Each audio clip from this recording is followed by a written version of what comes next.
Hey survivors, Skippy3 here again. Welcome back to day 4. So today our main concern is we're going to try to get a blunderbuss together. We're going to get our forge running. So what today is a whole bunch of running around to collect everything that we need. Now if you haven't yet watch my other videos, I do recommend starting at day 1, especially if you're a new player. Go check out that new video 1. You should see a card pop up here that'll lead you to the appropriate playlist. But for those that are joining us from day 3, as you can see, I'm running out.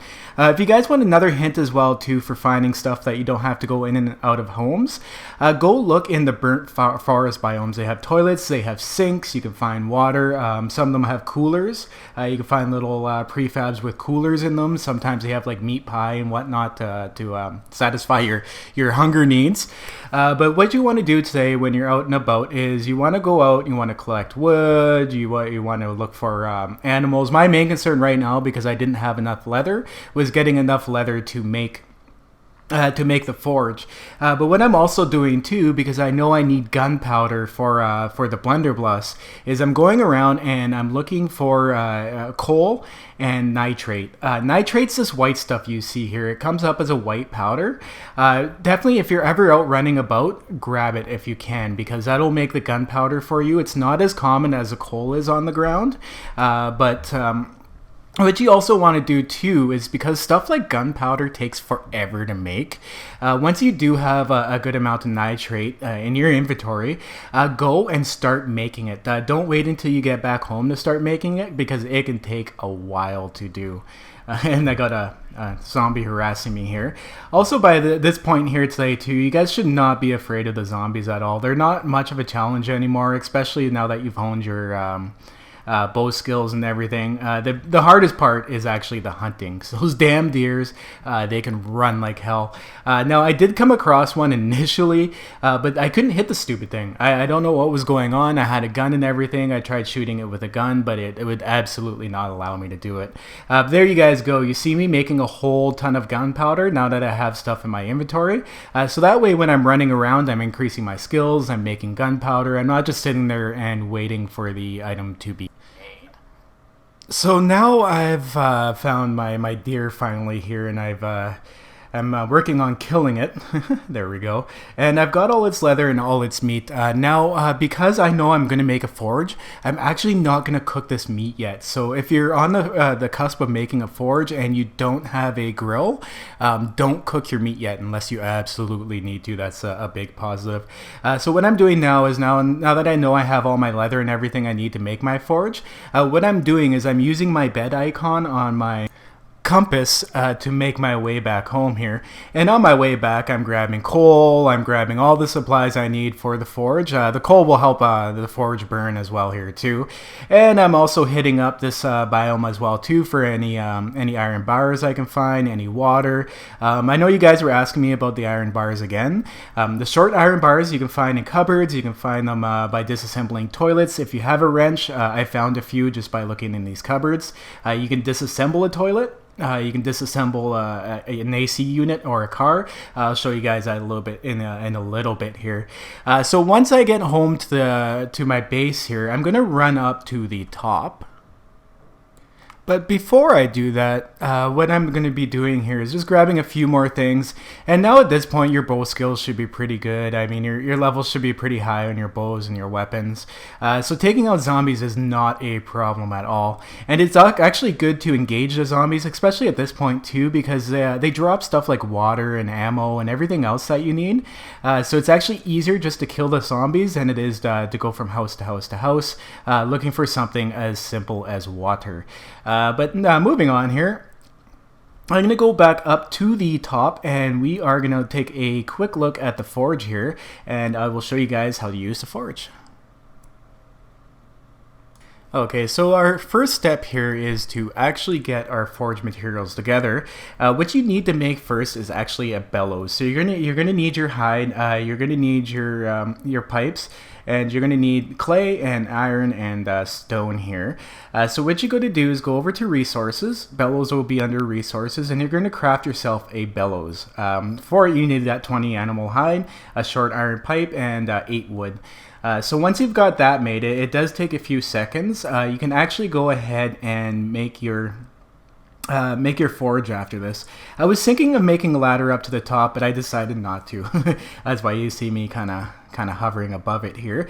But I'm going to speed it up quickly so that it doesn't take 16 seconds here to make it. So once you have your bellows together, you can go ahead and make your forge, maybe assemble your inventory as you need to make yourself some room.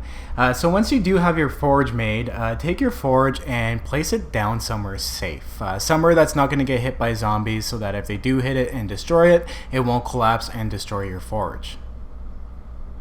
Okay, so now with your forge placed, what we're going to do is create some iron bars. These are the next step up in your tools, and you guys will notice a huge difference once you make these.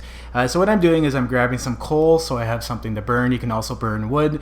You can burn stupid shit like chairs too. If you have fucking chairs on you, throw them in the forge, they'll burn. They won't burn long, but they'll still burn. So once you have all your, what you need is clay, and you need your iron. So you put your iron in the top one, and your clay in the bottom slot where it says smelting. That's your input slots. And then your fuel into the upper slot on the top.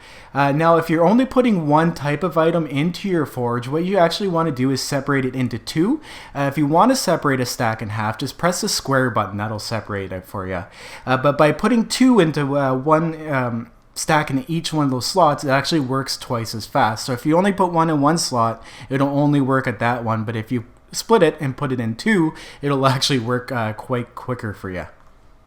So now that we've let the forge run for a bit, what I did was I ran out and just started collecting random resources while I was waiting for the forge to put everything into itself to smelt. So now that we've done that, if you go over to forged iron, that's what you want to make. That'll give you the upgrades for your second tier of tools.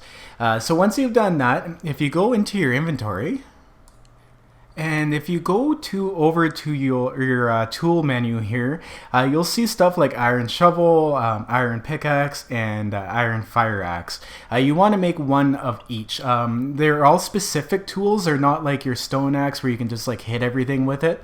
Your pickaxe now obviously is better for stone and steel, and your fire axe is way better for wood and wooden doors and that type of thing. Now remember how I said earlier, or in episode 3, I didn't want to quite hit up the working stiff tools yet. Now is a good time because we need an anvil. We need stuff to put in the forge, the tools, so we can open up the recipes. So what I need, my main concern right now is to get an anvil. Once you have the anvil, you can make a lot more stuff and continue rolling on your way.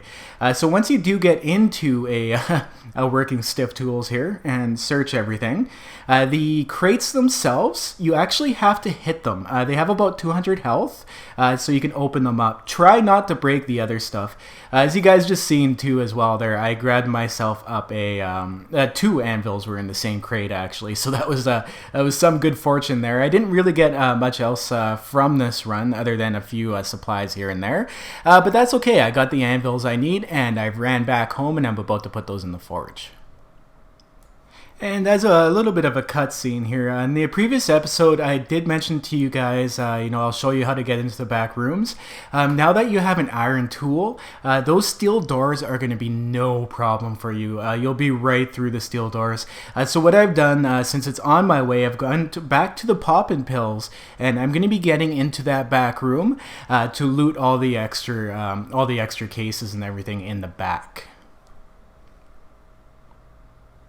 So I've spent some time out here as well too, gathering resources while I had some extra time.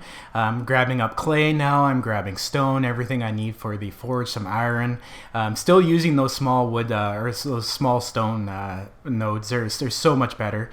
But now you see here too, I've also come and now I can take stuff like lead trophies and everything, and I can put those right into the smelter to break them down. But what I've done too is I've also put my anvil in. oven, and I've made myself a cooking grill. This will make eating for you so much better. It'll give you supplies with, or I'm sorry, food with wellness and everything in it. And I'm also too making myself some iron arrowheads because they do much better damage than the stone arrows. So now I'm also upgrading my arrow damage here as well too. So what you want to do with your cooking grill once you're done with that is you want to go over to your fireplace. Remember how I told you guys to save your meat? Especially if you didn't need to eat right away. You want to take your grill and put it up in the tools section of your campfire. The forge is set up the same way here too. You see I put the anvil up at the top in the tools section. So what I've got now is a whole bunch of eggs and some meat. So what I recommend if you have both is to make some bacon and eggs. These will give you a whole one whole wellness every time you eat them, and it'll actually increase your stamina and your health. Once I'm done cooking this and eating it, it actually increases my health all the way up to 104. So I have extra stamina, I can run farther, I can hit more, and extra health, I can take a few more hits. So once I've got that done here, we're going to start concentrating on the blunderbuss because tomorrow, guys, is Dog Day, and we all know what happens on Dog Day. So now, if you look in your weapons menu here, you should be able to find the blunderbuss.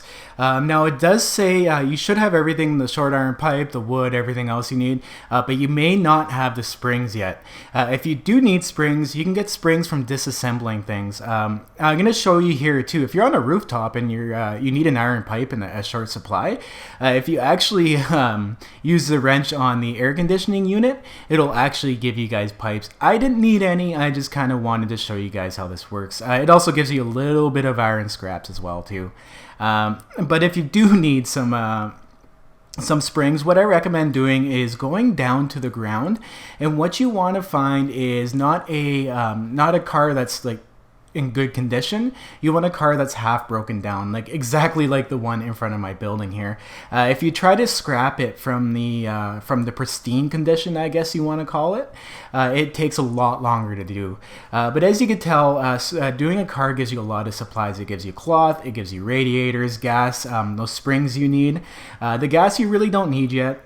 Just kind of store it away for now. You might need it later on down the road. If you do plan on moving to the hub or to another city after day 7 or whenever you want to do it, it's always good to have a base in every single city. That way you can kind of run from city to city to city to do your looting, and that way too, if you're in a different city, it'll allow the other city to respawn its loot so you can have a chance to get everything back. But now that I've got those springs here, I'm going to want to go back up to the top, and we're actually going to go ahead and make that blunderbuss. Okay, so the blunderbuss is pretty damn easy to find. It's in your inventory. You have your springs and everything now. You can go ahead and craft it. It takes about 30 seconds depending on your crafting levels and your speed. But now you're also going to have to make blunderbuss ammo, and that's why I was telling you guys to get your gunpowder together before the night cycle.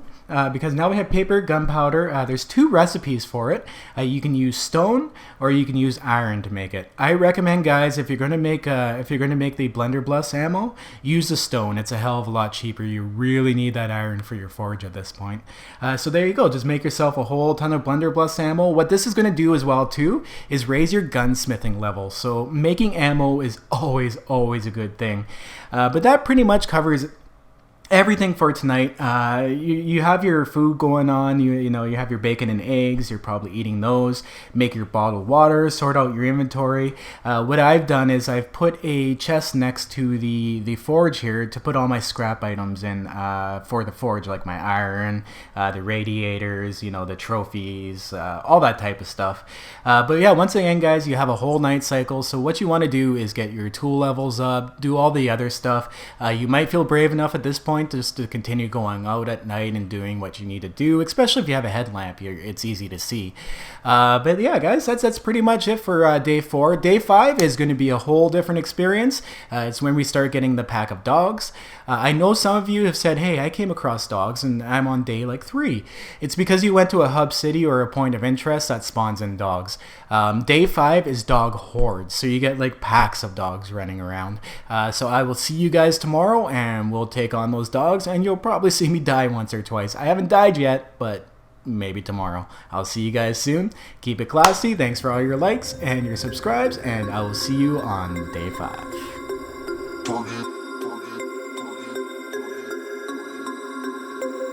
We about to turn it on. Turn